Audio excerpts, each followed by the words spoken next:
இந்த கோவில் பார்த்திங்கன்னா சுரக்காப்பட்டி முருகன் திருக்கோவில். நாங்கள் கிட்டத்தட்ட ஒரு 15 வருஷத்துக்கு முன்னாடி அங்கே போயிட்டு ஒரு சின்ன ஒரு ஷூட்டிங் ஒன்று பண்ணிகிட்ருந்தேங்க. ஒரு சாங் ஒன்று பண்ணலான்ட்டு. ஸோ அதனுடைய டெமோ ஷாட் தான். இப்போ இருக்கிற கோவிலுக்கும் அப்போ இருக்கிற கோவிலுக்கும் எவ்வளோ வித்தியாசங்கள் இருக்குதுன்னு பாருங்கள். இப்போ வந்து நிறைய முருகன் சிலை, ஔவையார் சிலையெல்லாம் வந்து படிக்கட்டுலலாம் செஞ்சுருக்காங்க. அப்புறம் நிறையா மாடுலேஷன்லாம் இப்போ பண்ணிட்டாங்க. ஆனால் அப்போ அதெல்லாம் கிடையாது. ஸோ நிறையா டிஃப்ரெண்ட்டாக இருக்குது. அப்போ வந்து தைப்பூச திருநாள்னு நினைக்கிறேன். அந்த டைமில் தான் வந்து பெரிய பிக்கஸ்ட் ஃபெஸ்டிவல் வச்சுருந்தாங்க. அது இயர்லி ஒன்ஸு வைக்குவாங்க. ஓகேங்களா. 2 கோவில்லையும் ஒட்டுக்கா வந்து நடக்கும் திருவிழா. எங்கன்னா ஜாலியூரா ஜாலியூர் இல்லை, அண்ணா நகர் முருகன் கோவில் லெஃப்ட் சைடில் மலை மேலே ரேகடல்லைக்கு கொஞ்சம் பேக்லேயே ஒரு ஸ்டாப் இருக்குது அண்ணா நகர். அந்த திருக்கோவிலையும் இந்த சுரக்காப்பட்டி முருகன் மலை மீது அமர்ந்திருக்கும் முருகன் திருக்கோவில். நிறைய அன்னதானங்கள்லாம் நடக்கும். அன்றைக்கி நைட்டு பார்த்திங்கன்னா நாடகங்கள்லாம் போடுவாங்க. அதெல்லாம் பார்த்துட்டு நாங்கள் வந்து இந்த ஷூட்லாம் பண்ணிகிட்ருந்தோங்க. எனக்கு வந்து அப்போ நான் ஆக்சுவலி டிப்ளமோ படிச்சுட்ருந்தேன். அப்போ வந்து அக்கா வந்து கூப்பிட்டாங்க, இந்த மாதிரி ஃபெஸ்டிவல் ஒன்று இருக்குதுன்னு. அப்போ நான் வந்து சினிமாவில் வந்து கொஞ்சம் இன்ட்ரெஸ்ட்டாக இருந்ததுனால அந்த ஊரில் வந்து நிறைய ஃப்ளவர்ஸ் தோட்டம்லாம் போட்டிருப்பாங்க. சாமந்தி தான் அதிகமாக இருக்குது. சாமந்தி, அப்புறமா சம்மிங். அதில் போய் அந்த தோட்டத்தில் நிறைய ஷூட்லாம் காலையிலேருந்து ஈவினிங் வரையும் அங்கேயே ஷூட் பண்ணாங்க.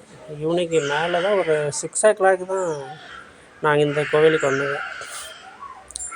அப்போ வந்து ஒரு லேடிஸ் கேரக்டரில் ஒரு ஷார்ட் ஒன்று பண்ணலான்னு சொல்லிட்டு ஒரு சாங் ஒன்று பண்ணியிருந்தாங்க. அந்த சாங் தான் இங்கே ஷூட் பண்ணது ஆக்சுவலி. தேரெலாம் இழுக்கிறதுக்கெல்லாம் ரெடி பண்ணி வச்சுருந்தாங்க. தேர் மதியமே இழுத்துட்டாங்கன்னு நினைக்கிறேன். நாங்கள் போகிறதுக்குள்ளே முடிச்சிட்டாங்க. அப்போ அந்த குட்டி குட்டி பசங்களாம் அங்கேருந்து பசங்களாம் அதில் இருக்காங்க. இப்போ எவ்வளோ பெரிய பசங்க இருக்காங்கன்னு தெரியல. பெரிய ஆளாக இருப்பாங்க, பெரிய பசங்களாக இருப்பாங்கன்னு நினைக்கிறேன். யாராவது நினைவுகள் இருந்தால் பக்கத்தில் இருக்கிறத நான் தானே இருந்தேன் கமெண்ட் பண்ணுங்கள். ஓகேங்களா. இது வந்து ஒரு பழைய ஓல்டு மெமோரிஸ்ன்னு சொல்லலாம். நினைவுகள், செமையான ஒரு நினைவுகள். ஆனால் அதே ஊரில் தான் நான் வந்து இப்போ மேரேஜ் பண்ணியிருக்கிறேன்ற போது எனக்கு பெருமையாக இருக்குது. 15 years 15 வருஷத்துக்கு கழிச்சு பாருங்கள். அப்போ வந்து நல்லா செழிப்பாக பசுமையாக இருந்துச்சு. இப்போ ரீசனாக 2024 இப்போ வந்து ரீசனாக நடந்துச்சு இல்லைங்களா, சித்ரா பௌர்ணமிக்கு தான் அங்கே விசேஷம்னு நினைக்கிறேன் நியமாக.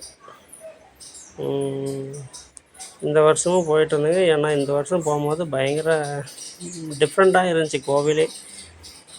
அந்தளவுக்கெல்லாம் மாற்றிட்டாங்க. சூப்பராக இருந்துச்சு.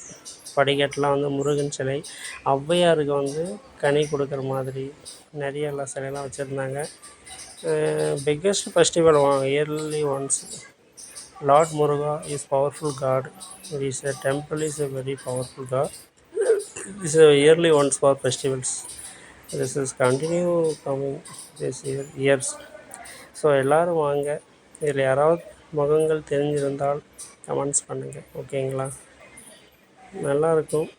சக்தியுள்ள முருகன் நினைத்ததை நடத்தி கொடுப்பான். ஸோ அற்புதமான கோவில். கிட்டத்தட்ட பயங்கரமான லட்சக்கணக்கான பேர் வருவாங்க. அவ்வளோ ஒரு க்ரௌடாக இருக்கும். செம்மையாக இருக்கும். அண்ணா நகரில் கூட இப்போ ரீசனாக தான் கோயில் கட்டினாங்க. நாங்கள் இந்த ஷூட் பண்ணும்போது அண்ணா நகரில் கோயில் கட்டலை. மலை மேலே முருகன் இருக்கார் இல்லைங்களா, அவர் பேர் கூட பழனி தண்டாயுதபாணியா ஏதோ